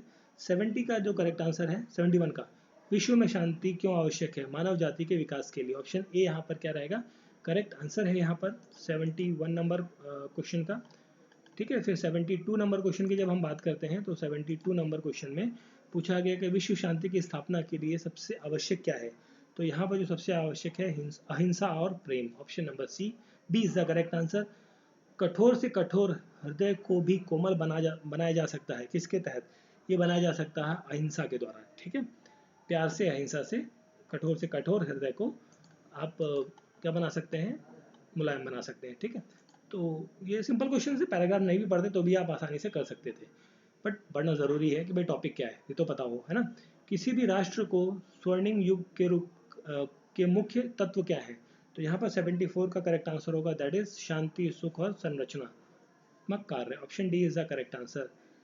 नितांत शब्द का उपयुक्त पर्याय क्या है, नितांत शब्द का जो उपयुक्त पर्याय है दैट इज द बिल्कुल, ऑप्शन नंबर बी जो है वो करेक्ट आंसर रहता है यहाँ पर। ठीक है, 75 नंबर क्वेश्चन। फिर हम बढ़ते हैं अपने अगले प्रश्न की तरफ, ये भी एक पैराग्राफ वाला ही क्वेश्चन है, पैराग्राफ क्वेश्चन 76 की जब हम बात करते हैं तो यहाँ पर जो करेक्ट आंसर होगा, विज्ञान मानव का सबसे बड़ी शक्ति है इसलिए कही गई है क्योंकि इसका बल से मनुष्य, 76 में मनुष्य प्रकृति और प्राणी जगत का स्वर्गम है। ठीक है, ऑप्शन बी करेक्ट आंसर है। वैज्ञानिक चिंतन पद्धति ने मनुष्य का सबसे बड़ा उपकार किया है कि ये वह उसे मुक्ति मिली है, किस चीज़ से मुक्ति मिली है भाई, यहाँ पर 77 का करेक्ट आंसर होगा, दैट इज ब्रह्मपूर्ण रूढ़िवादी विचारधारा से, ऑप्शन सी करेक्ट आंसर है यहाँ पर, ऑप्शन नंबर क्वेश्चन नंबर 77 का। 78, 79 और 80 क्वेश्चन की बात करें तो 78 में विश्व के परिवार व्रत लगने का मुख्य कारण क्या है, दैट इज द 78 का करेक्ट आंसर होगा, दैट इज यातायात एवं संचार साधनों का विकास। 79 क्वेश्चन है, यहाँ पर जो पूछा गया है कि हस्तात्मक शब्द का अभिप्रेत है 79 का, दैट इज स्पष्ट और अनायास। 80 नंबर क्वेश्चन है, यहाँ पर वैज्ञानिक और चिंतन पदबंध से आशय है किस चीज़ का, तो ये आशय है स्वस्थ एवं संतुलन चिंतन का, ऑप्शन डी है करेक्ट आंसर यहाँ पर। ठीक है, चलिए फिर हम बात करते हैं यहाँ पर 81 नंबर क्वेश्चन की। ये आपके देखिए बेसिकली ग्राफ रिलेटेड क्वेश्चंस हैं। ठीक है, सिंपल क्वेश्चंस है, बहुत टेढ़े क्वेश्चन नहीं होते हैं यहाँ पर, तो उनको करते हैं फटाफट। तो आप देख सकते हैं कि how many students get more marks in the history than the geography. ये ग्राफ दिया हुआ है, आपको बताना है कि कितने विद्यार्थियों का हिस्ट्री में नंबर ज़्यादा आया as compare to the geography. तो इसके लिए क्या करना है आपको, देखिए यहाँ पर ये स्टूडेंट 1 है, 2 यहाँ पर है, 3 यहाँ पर है, 4 यहाँ है, 5 यहाँ है, 6 यहाँ है, 7 यहाँ है, ये 7 स्टूडेंट हैं। तो यहाँ पर कितने लोगों का जो है मार्क्स जो है वो हिस्ट्री से ज़्यादा आया है, मतलब तो ज़्यादा वाले, मतलब आपको 3 ऐसे स्टूडेंट ढूंढने हैं जिनके नाम नंबर ज़्यादा है। नंबर ज़्यादा है मतलब एक तो ये वाला हो गया 1.25, 1.4 वाला हो गया, 1.5 वाला हो गया, मतलब 457, 457 जो है करेक्ट आंसर होगा, 3 है, तो that is option B is correct answer. ठीक है, तो इस तरीके से आपको ये चीज़ सॉल्व करनी है। चलिए फिर हम बढ़ते हैं अपने अगले प्रश्न की तरफ। नेक्स्ट क्वेश्चन भी देख लेते हैं। तो नेक्स्ट क्वेश्चन में आपसे क्या पूछा गया है, नेक्स्ट क्वेश्चन में आपसे पूछा गया है यहाँ पर कि which of the following student got less marks in the history than in geography. कम मिले हैं, कम मिले हैं मतलब आपने अभी तक जो ढूंढा था ना हाई वाले, तो उनको छोड़ के बाकी 3 उठा लेने। मतलब आपको कौन कौन से उठा लेने, एक उठाना है, 2 उठाना है, 3 उठाना है, और ये 6 वाला, मतलब ये वाले इस लाइन के नीचे वाले उठा लेने हैं आपको।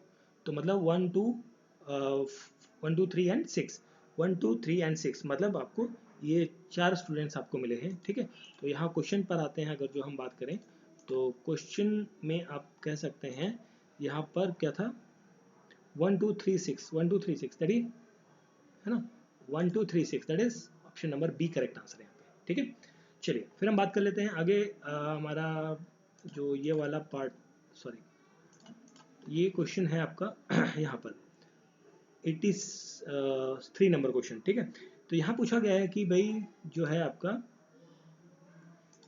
Percentage increase of the marks to 3 to 4, 3 से लेके चौथे तक, मतलब तीसरा चौथा कहाँ है, ये तीसरा ये चौथा, इन दोनों के बीच में परसेंटेज मार्क्स इंक्रीज कितना है। भाई देखिए, नहीं 3 and 4 बोला ना, 3 to 4, 3 से 4। ठीक है, क्वेश्चन हमारा 83। ठीक है, ठीक है, 3 से 4 में मार्क्स के बारे में पूछा। भाई मार्क्स तो यहाँ दिए ही नहीं है, यहाँ तो क्या दिया हुआ है, यहाँ पर तो आपका अनुपात दिया, रेशियो दिया हुआ है, तो मार्क्स तो दिया ही नहीं, तो इनसफिशिएंट डाटा हो गया, मतलब ऑप्शन डी करेक्ट आंसर हो गया। ठीक है, the difference between maximum and the minimum ratio of the history and geography, maximum और मिनिमम, मैक्सिमम 155 है, मिनिमम है 0.35, दोनों को माइनस कर दीजिए, 1.55 को माइनस कर दीजिए 0.35 से, तो आपको मिलेगा 1.20, that is 1.20, option C D correct answer हो गया यहाँ पर। ठीक है, चलिए फिर हम बात कर लेते हैं अगले क्वेश्चन की। तो student 4 got 60 marks in geography, his marks in history. देखिए स्टूडेंट 4 स्टूडेंट्स हैं जिनको स्टूडेंट 4 नंबर रखा है, जो चौथा नंबर का स्टूडेंट है, दैट इज ये वाला। इसको कितने मिले हैं भैया, किस में मिले थे भैया, इसमें इसको 4 को मिले थे, ज्योग्राफी में 60 नंबर मिले हैं, तो पूछ रहा है भैया हिस्ट्री में कितने मिले। तो इसका जो रेशियो है वो कितना है, 1.25 का रेशियो है। ठीक है, 1.25 का रेशियो है, तो इसको आप पहले तो पॉइंट हटा के इसकी तो वैल्यू बनाओ, तो ये आपको मिलेगा 5/4 का, 5/4 का रेशियो बनेगा, 5/4 का रेशियो मिलेगा। मार्क्स आपको मिले हैं 60, मल्टीप्लाई कर दो इसको 60 से, कितना आएगा, इसको जब आप डिवाइड करके सॉल्व आउट करके आप निकालोगे तो आपको मिलेगा 75। ठीक है, तो 75 नंबर मिले हैं उसको, किसमें, हिस्ट्री के अंदर, तो करेक्ट आंसर हो जाता है option number C 75, simple question.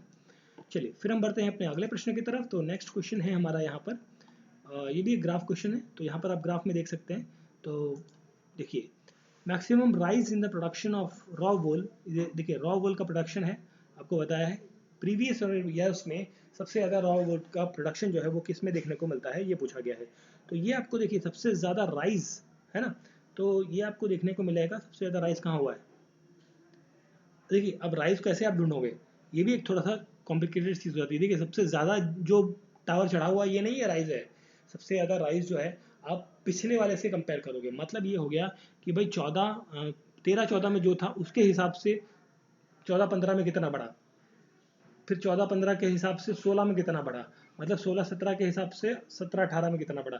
तो ये जो गैपिंग है ना, उससे आप निकालोगे कि मैक्सिमम राइज, ना कि अगर जो आप ये सोचते हो इस क्वेश्चन के अंदर कि मैक्सिमम राइज पूछा है तो मैक्सिमम राइज हो गया ऑप्शन नंबर ये वाला, मतलब 17-18 76 से सबसे बड़ा है। नहीं, ऐसा नहीं है, ऐसा करोगे तो आपका आंसर गलत हो जाएगा।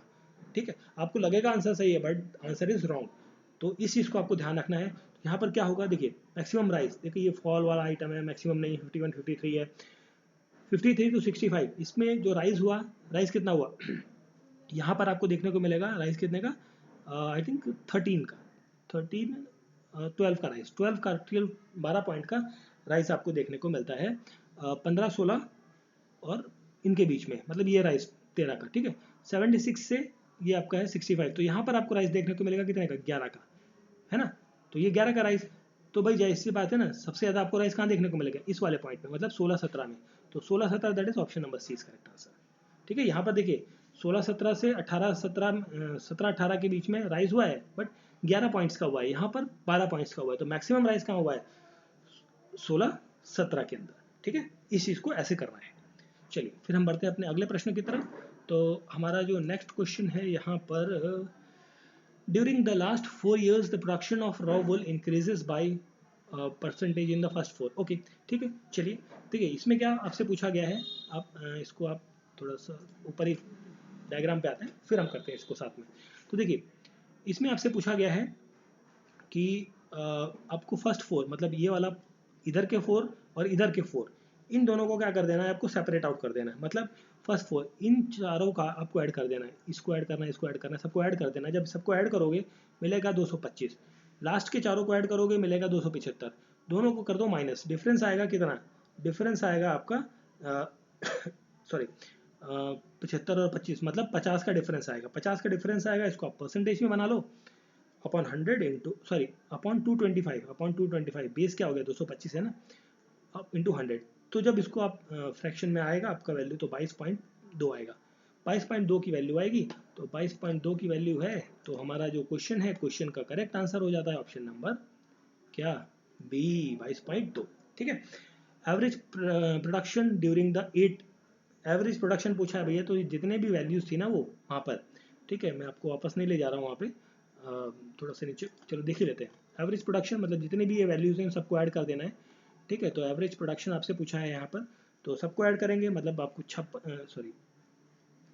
56 ऐड करेंगे, 56 प्लस 51, 53, 65 प्लस 76 प्लस 58 था, प्लस 68 था, प्लस 73 था, सबको ऐड कर दोगे 500 हो जाएगा। एवरेज 8 वैल्यूज हैं, दैट इज आपको जो आंसर मिलेगा 62.5 मिलेगा, that is option number B. Simple question है। 89 क्वेश्चन की हम बात करते हैं सॉरी।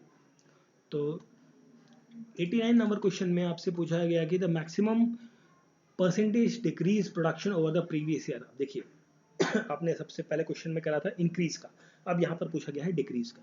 तो यहाँ पर आप देखिए डिक्रीज के बारे में जब पूछा गया है, तो हम डिक्रीज के लिए पहले तो डायग्राम पे आ जाते हैं, ग्राफ पे, ठीक है।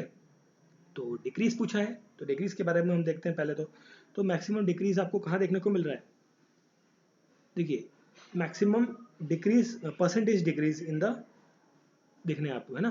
तो यहाँ पर आप नंबर्स में हम बात करें अगर जो, तो यहाँ पर 5 का डिक्रीज है, यहाँ पर इंक्रीज है, यहाँ इंक्रीज है, डिक्रीज यहाँ पर आप देखिए 76 था 58 हो गया, ठीक है। तो 76 से 58 बहुत बड़ा एक वेरिएशन आपको देखने को मिल रहा है चेंजेस में, डिक्रीज यहाँ पर क्या इंक्रीज है। तो सबसे ज़्यादा जो डिक्रीज आपका परसेंटेज में भी आएगा वो भी यहीं पर आएगा, तो मतलब 17 डिक्रीज नहीं, डिक्रीज विद रिस्पेक्ट हम देख रहे हैं, तो डिक्रीज का जो आंसर होगा दैट इज 18-19, 18-19 दैट इज 18, एक मिनट सॉरी 18-19 है भी ऑप्शन में, नहीं 18-19 होना चाहिए, बट यहाँ पर 18-19 नहीं है, तो हमारा आई थिंक ऑप्शन नंबर ए यहाँ पर करेक्ट आंसर होगा, ठीक है। इसके रिस्पेक्ट में गया ना 17-18, ठीक है, 17-18 के रिस्पेक्ट में डिक्रीज हुआ है आपका 18-19 के अंदर, ठीक है। ऑप्शन ए करेक्ट आंसर आएगा यहाँ। चलिए फिर हम बढ़ते हैं अपने अगले क्वेश्चन की तरफ। ये क्वेश्चन था हमारा 89 के बाद है आपका 90 number question. The production of raw wool 14-15 के अंदर आपको बताना है, प्रोडक्शन ऑफ रॉ वूल जो 14-15 के अंदर हुआ है, of what production of 19-20, okay 14-15, देखिए 14-15 का है आपका, 14-15 मतलब यहाँ का प्रोडक्शन और कौन सा प्रोडक्शन था आपका 19-20, दैट इज 19-20 यहाँ का, मतलब ये वैल्यू और ये वैल्यू, इसके बीच में आपको बताना है क्या रेशियो है बेसिकली, वो बताना है आपको। तो 51 यहाँ का है, 68 उधर का है, इन दोनों को जब आप रेशियो में निकालोगे तो आएगा 5/4, 5/4 इज द सॉरी 3/4 नॉट 5/4, तो 3/4 इज द रेशियो। तो करेक्ट आंसर क्या हो जाएगा आपका 90 नंबर क्वेश्चन का करेक्ट आंसर हो जाएगा option number that is D, 3/4, ठीक है, क्लियर। चलिए फिर हम कुछ और ये एक नेक्स्ट क्वेश्चन भी आपका ग्राफ वाला ही है, तो ये थोड़ा सा बड़ा सा क्वेश्चन देखने में लग रहा है बट है नहीं एक्चुअली में, ठीक है। It looks like a bigger question but it doesn't have too much big. यहाँ पर जब आप बात करेंगे 91 क्वेश्चन में, तो 91 क्वेश्चन में पूछा गया है in which year commission earn the salesman C. देखिए सेल्समैन सी ये वाला है, ठीक है, सेल्समैन सी जो है ये वाला है, ठीक है, सी वाला।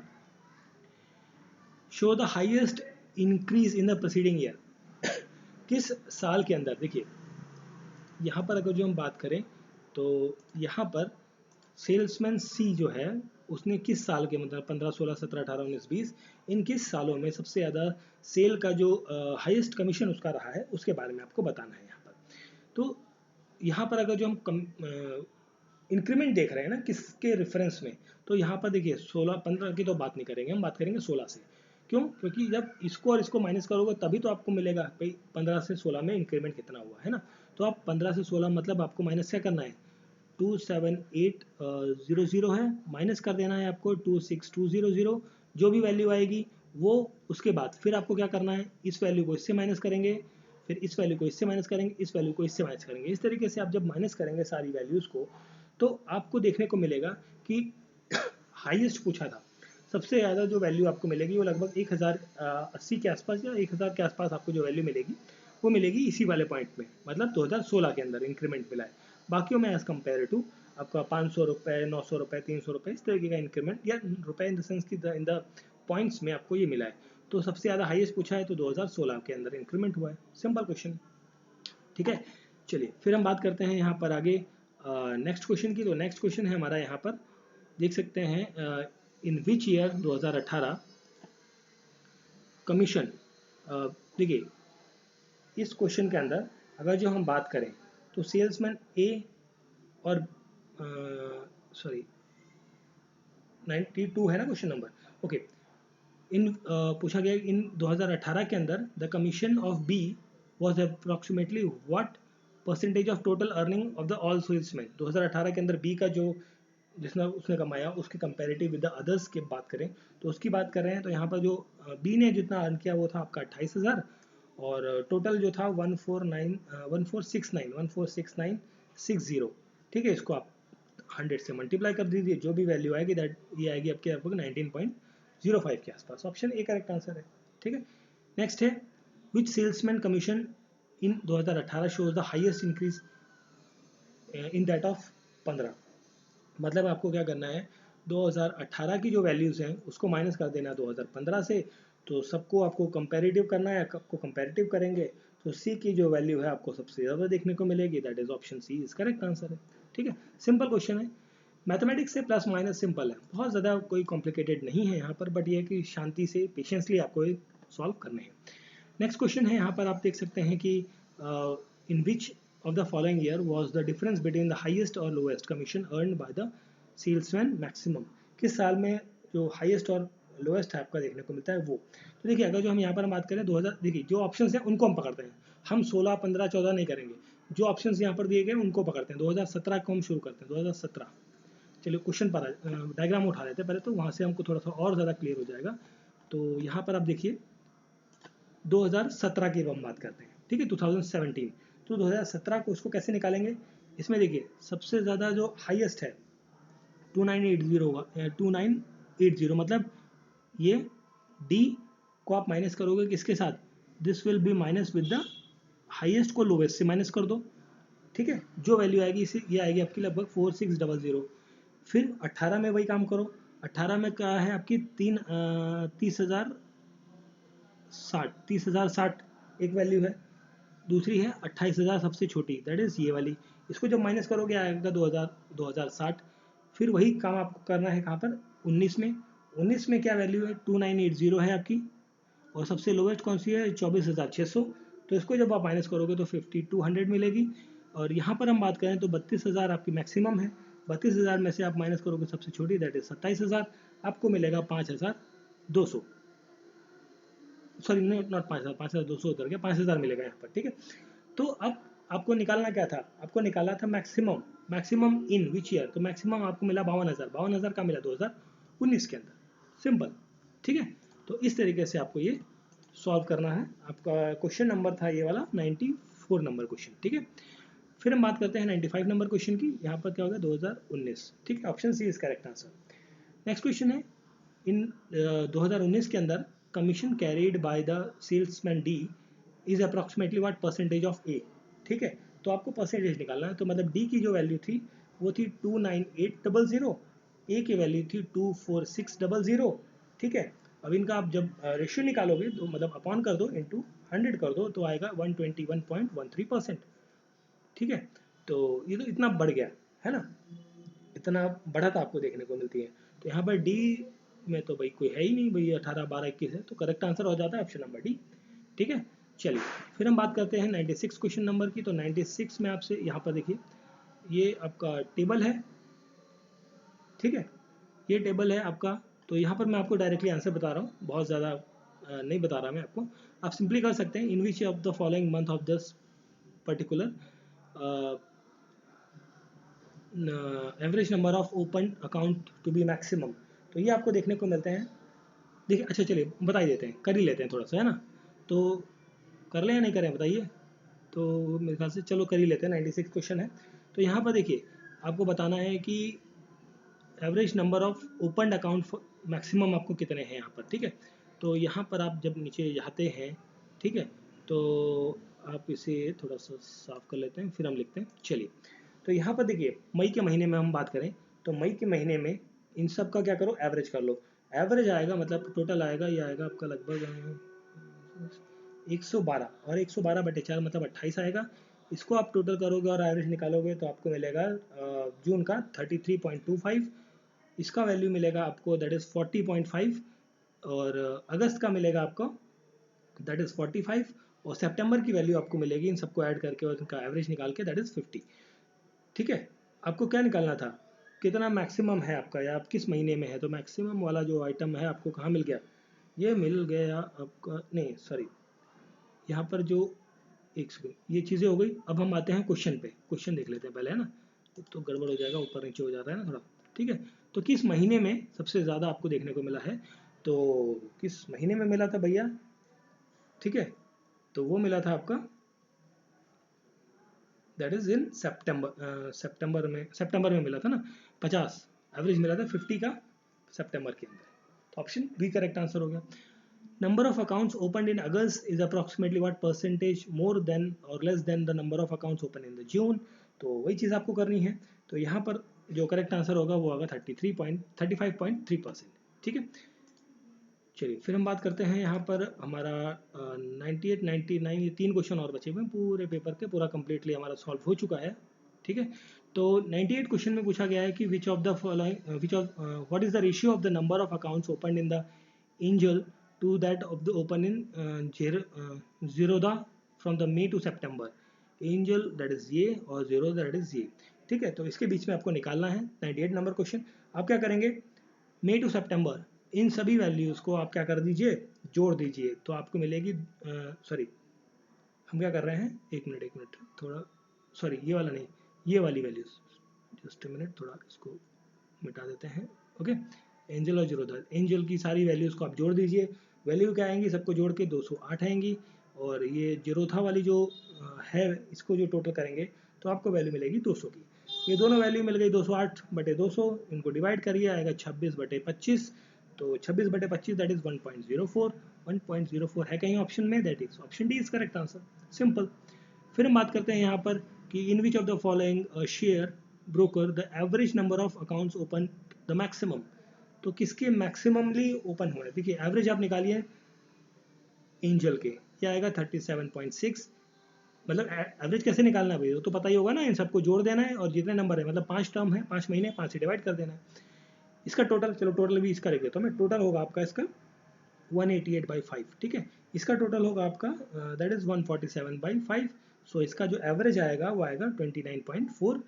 इसका जो टोटल होगा दैट इज़ 200/5, एवरेज होगा 40, और जो आपका ये है ट्रेडेबल, तो इसका जो टोटल होगा 232 होगा बटे 5, दैट इज़ 46.4% जो एवरेज आएगा।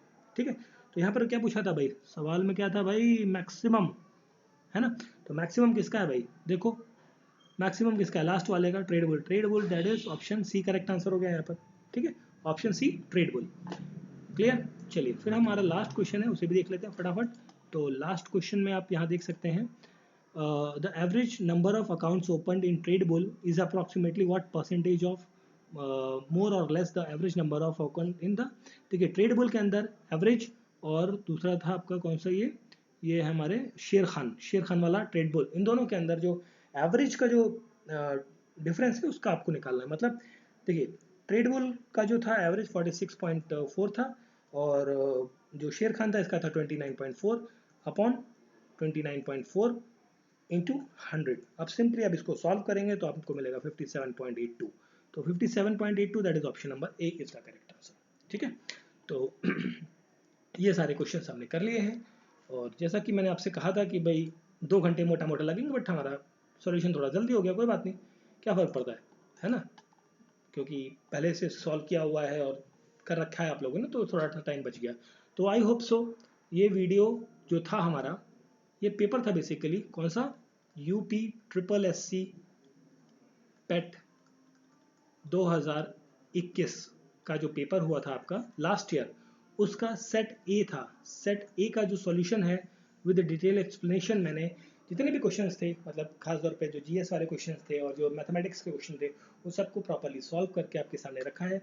आई होप सो वीडियो अच्छा लगेगा, तो अच्छा लग रहा है तो प्लीज़ लाइक शेयर और सब्सक्राइब ज़रूर करें। ठीक है, और जो हमारे जो क्वेश्चन प्रैक्टिस सेट की जो सीरीज़ चलती है उनको ज़रूर देखें, वो आपके एग्ज़ाम में बहुत ज़्यादा हेल्पफुल करेंगे जीएस क्वेश्चंस को लेकर। ठीक है, तो मिलते हैं फिर किसी और पेपर के साथ में। Thank you for watching.